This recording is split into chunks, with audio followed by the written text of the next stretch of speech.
தீயான தீப்தி சர்மா உலக கோப்பை கிரிக்கெட் போட்டியில் இந்தியாவின் சார்பாக களத்தில் இறங்கி களத்தையே அதிரடியாக அலறவிட்டவர். 28 வயதான தீப்தி சர்மா உத்தரப்பிரதேசம் ஆக்ராவை சேர்ந்த இவர் துடிப்பும் ஆர்வமும் வீரமும் மிக்க யுவதி. கிரிக்கெட்டில் ஆல்ரவுண்டராக வலம் வந்து கொண்டிருக்கும் இந்த இளமங்கை தீயாக ஒளிரும் அந்த மங்கை களம் இறங்கியது. தனது 9வது வயதில் ஆரம்பத்தில் பயிற்சி அளித்தது.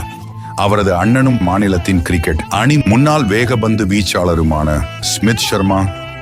தீப்தி சர்மா கிரிக்கெட்டில் வளர்வதற்காக நான் எனது வாழ்வையை அர்ப்பணித்தேன். அப்படிப்பட்ட எனக்கு இந்த உலகக்கோப்பை வெற்றிதான் அவர் அளித்த ரக்ஷா பந்தன் பரிசு என்று நிகழ்கிறார். அண்ணன் சுமித் சர்மா ஒரு முறை ஆக்ராவில் உள்ள ஏகலைவா கிரிக்கெட் மைதானத்தில் சுமார் 50 மீட்டர் தொலைவில் இருந்து குறிப்பார்த்து பந்தை வீசி பார்த்து ஸ்டம்ப்களை தகர்த்து எறிந்தார் தீப்தி சர்மா. அதை பார்த்த அப்போதைய கிரிக்கெட் 30 பெண்கள் கிரிக்கெட் அணி தேர்வாளர் ஹேமலதா அசந்தேதான் போனார்.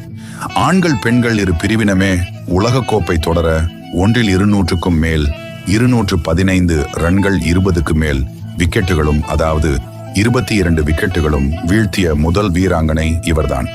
2017ஆம் ஆண்டு அயர்லாந்து அணிக்கு எதிராக இணைந்து முதல் விக்கெட்டுக்கு 320 ரன்கள் எடுத்தது உலக சாதனை. இதில் தீபிகா சர்மாவின் சொந்த ரன் குவிப்பான 188 ஒரு நாள். கிரிக்கெட்டில் வீராங்கனை ஒருவரின் 2வது அதிகபட்ச தனிப்பட்ட ரன். தீப்தி சர்மா எப்போதும் சவால்கள் பிடிக்கும் அந்த வகையில் உலகக்கோப்பில் ஆடியது அவர் மிகவும் ரசித்திருக்கிறார். அதிலும் இறுதி போட்டியில் ஒரு ஆல்ரவுண்டராக நமது அணிக்கு பணிக்காக செயல்படுவதை விட சிறந்த தருணம் இல்லை என்று சொல்கிறார். அதைவிட அற்புதமான தருணம் இருக்கவே முடியாது என்று தீப்தி சர்மாவின் திருப்தியான குரல்.